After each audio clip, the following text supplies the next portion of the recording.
Okay, so I lied a bit. Before we dive into practice and improvement, I want to quickly recap everything that we spoke about so far in the lecture and module.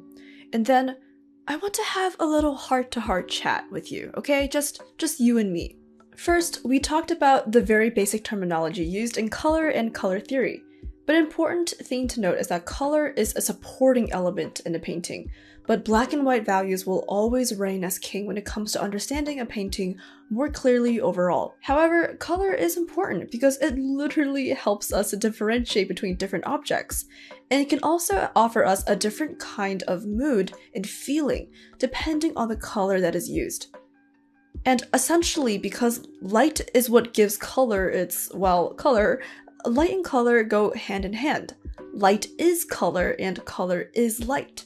So knowing that, we then examined all of the different times of the day. That covers almost all of the different scenarios that you would ever see within sunlight. Next, we discuss artificial light and how it only affects a small area and is never going to be as powerful as natural light.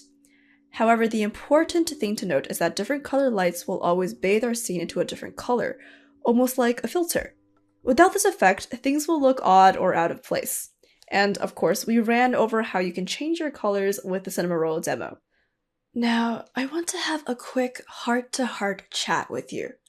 Come on now, look into my eyes. Stare deep into this stock photo image of a raccoon. And let's just connect for a moment.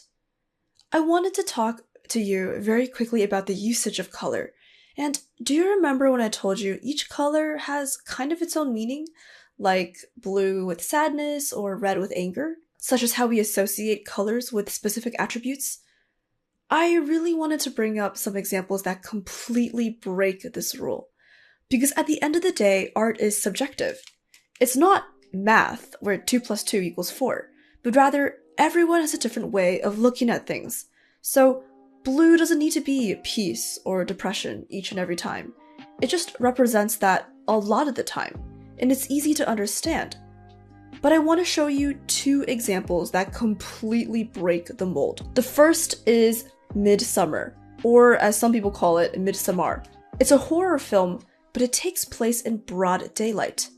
The movie starts off incredibly dim and dark.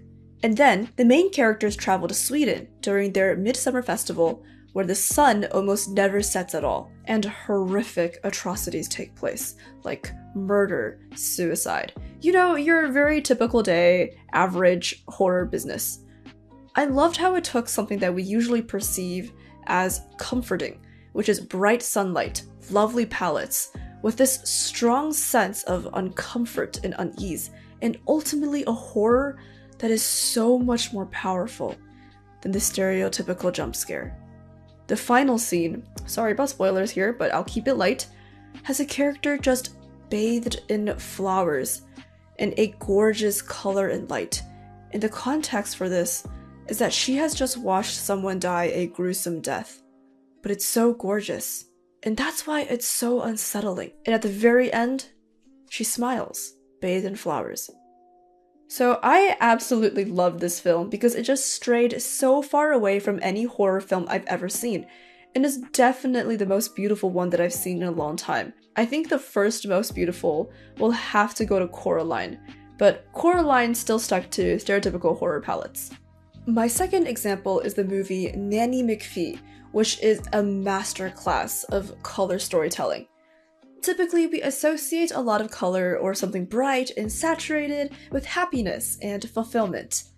Even just now, in our case study of Midsummer, the ending scene is so colorful and bright because the character in those flowers is happy. I mean, happy that a man died, but whatever, that's not important. However, Nanny McPhee completely turns this on its head. In this movie, color represents chaos. It's about a single father who has all of these crazy children that he can't control at all, so he hires a magical nanny to make these kids behave. In the beginning, we see the father colored in this almost uncomfortably bright green.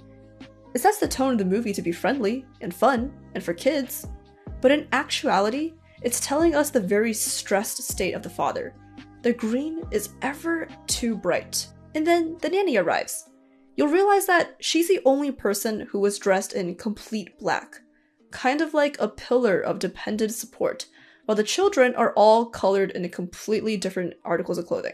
And then when the villain of the story comes, she's dressed in this crazy outfit, one that literally breaks all of the rules of good color design. Like, literally, she is dressed as a bad design and is meant to be so uncomfortable to look at. Usually, we associate villains with bad guys and with black. But here we have a villain that is dressed in an ultra saturated gown and a hideous yellow corn color for hair. It's just like her character. Sweet and caring on the outside, but definitely evil on the inside. The opposite is with Nanny McPhee, who's supposed to be very ugly and very strict, and she's dressed in black as a typical villain would, but she's incredibly kind-hearted and is essentially the savior of the family. And finally, the father remarries a very kind lady and banishes the crazy villain out of his life, and we have this brand new palette. It's pure white. All the color, all that chaos is gone. We just have harmony to represent that this once chaotic family is now whole again. It's so gorgeous, and like I said again, this movie is just an absolute masterclass in color. Ultimately, I brought up these two examples to show you that, again, there are no rules, only consequences. A lot of these colors and lighting setups have classic meanings that most people associate them with. But you can also change it up and have horror movies in colorful daylight, or have a neutral monotone palette be the beautiful ending and represent happiness rather than sunlight.